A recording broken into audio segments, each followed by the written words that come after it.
Hello everyone, welcome to Hindi hub with चेतना।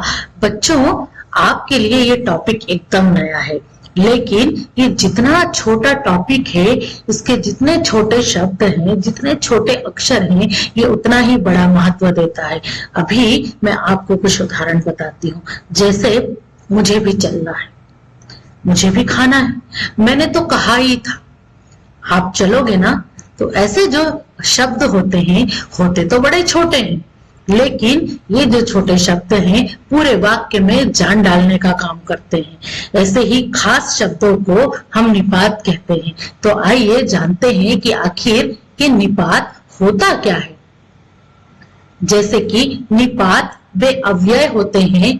अव्यय शब्द होते हैं जो वाक्य में किसी विशेष भाव पर जोर, एम्फेसाइज, संबंध या अर्थ की सूक्ष्मता को प्रकट करते हैं, परंतु इनका अपना स्वतंत्र अर्थ नहीं होता।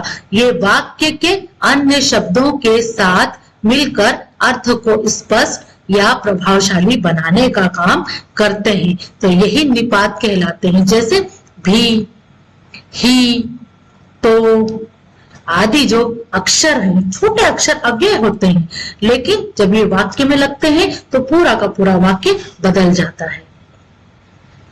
पहचान, ये अव्यय अपरिवर्तनीय होते हैं। इनका रूप नहीं बदलता, इनका स्वतंत्र अर्थ नहीं होता, बल्कि ये दूसरे शब्दों पर निर्भर होते हैं।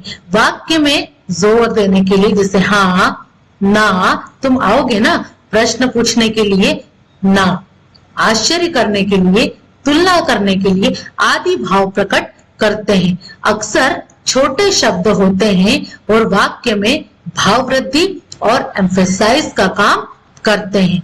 प्रमुख निपात और उनके प्रयोग ये कक्षा 10 में दिए गए हैं। कक्षा 10 के सिलेबस में दिए गए हैं निपात, इसलिए आप इसे ध्यान से पढ़ेंगे। जैसे कि यहाँ पर एक तरफ निपात, इनका प्रयोग और भाव दिया गया है, और दूसरी तरफ उदाहरण है। तो ही मतलब जोर देने के लिए हमारी बात पर, राम ही जीतेगा। जब हम ऐसी बात करते हैं, पूरे श्योर हैं हम। भी समावेश और अतिरिक्त के लिए हम भी को ऐड करते हैं, जैसे सीता भी आएगी। तो विरोध, परिणाम और जोर देने के लिए हम इसका प्रयोग करते हैं। तुम गए तो मैं भी जाऊंगा। ये देखिए, आप मेरी बोलने की जो टोन है, आप उससे भी समझ सकते हैं। न, जैसे कि प्रश्न पूछने के लिए या आग्रह करने के लिए इसका प्रयोग किया जाता है। जैसे कि तुम आओगे ना, दोनों बात हो गई, प्रश्न भी पूछा और आग्रह भी किया।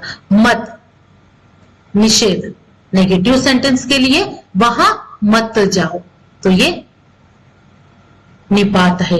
ही तो,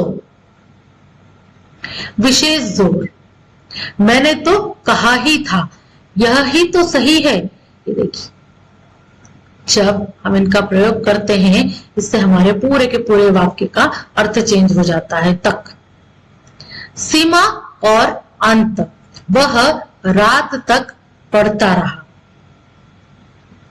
भर, ये मात्रा और सीमा का बोध कराता है कि दिन भर काम किया गया।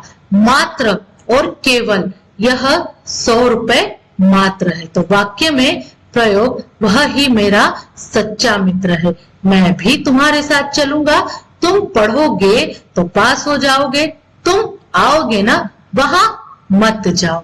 तो ये देखिए आपने वाक्यों में प्रयोग। कुछ खास बात कि निपात छोटे होते हुए भी वाक्य के अर्थ को गहराई और स्पष्टता देते हैं, इसलिए इन्हें समझना बहुत जरूरी होता है। तो ये था हमारा छोटा सा टॉपिक, जो कि हमने गहराई से समझा और जिसे कहा गया निपात। तो ऐसे उम्मीद करती हूँ कि आपको अच्छे से समझ में आया होगा। तो जानने के लिए बने रहिए मेरे साथ आपके अपने चैनल हिंदी हब विद चेतना में। तब तक के लिए बाय बाय।